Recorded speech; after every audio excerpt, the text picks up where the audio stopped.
This video is about my hobby in September of 2015, and I intend on making these videos monthly as a way to promote the, the hobby and to keep myself accountable in it, and to keep myself motivated in painting and just organizing and generally loving and exploring the hobby.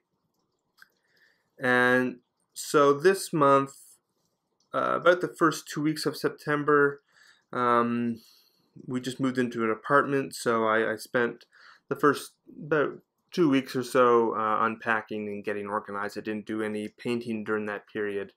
So the models that I painted were really only for the last about 2.5 weeks. And what I accomplished was painting an army of Slaanesh. So I got 10 Seekers and about 20 Demonettes or so. The Seekers were largely painted in August, but they weren't quite finished, so I spent about 3 or 4 days finishing those up, and then I painted the Demonettes over the last about 2 weeks. A little bit slower than I was hoping. I was hoping to do a bit faster paced, but pretty decent. They're not mastercraft by any means, but they're certainly up to my standard. I would certainly be happy to put these on the table and play with them, and that's all that really matters. I also put together Keeper's Secrets and a few other models which are metal. So those took a little bit of time. I usually do those fairly slowly, make sure all the parts are put together properly. And I completed a chariot, almost. I didn't put it into my completed model pile because it's not quite finished. It'll be finished probably tomorrow. So I'll add that in for October. Now, going forward in October, my plan is to finish off the Slaanesh if I can. And I would also like to move on to maybe some half-finished projects or touching up a couple armies that could definitely use a little bit of work to get them up to a little bit higher standard. So I might go back to Beastmen. Since my channel is called Hooves of Doom, I've got to have some models of hooves, definitely. So I didn't paint any models this month, or I didn't buy any models this month. But what I did buy is to increase my collection is a couple used books. I play every army in both 40k and fantasy, so my collection's pretty wide ranging. And I like to buy older books because they're cheaper on Amazon and on other areas. And so the books that I bought this month kind of really reflect that. These types of books. This is the first one I bought this month, was the Chaos Collector's Guide, and these came out in the early 2000s.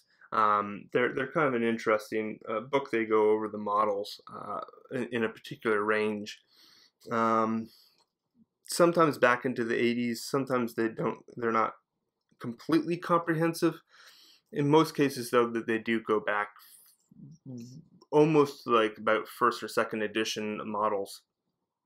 And they kind of, it's just a way to kind of keep track for me.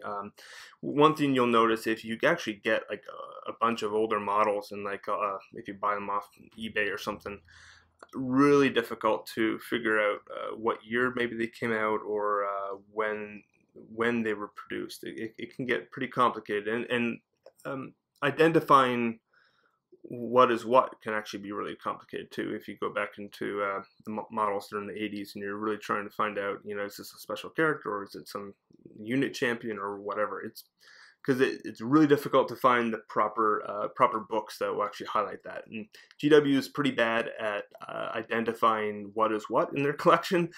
Sometimes they will refer to a model as being a particular lord, as in just the regular High Elf Lord or something, but in another army book you'll actually refer to as a special character. So it can get complicated, and I like getting these types of books to help me to understand the order in which the models were produced. There's actually one of these collector's guides for every army that they put out, and some of them are pretty expensive nowadays. These books I bought on Amazon for pretty cheap off a used book dealer in the UK. So this is another one I got, Space Marines Collector's Guide. It's a little bit beat up.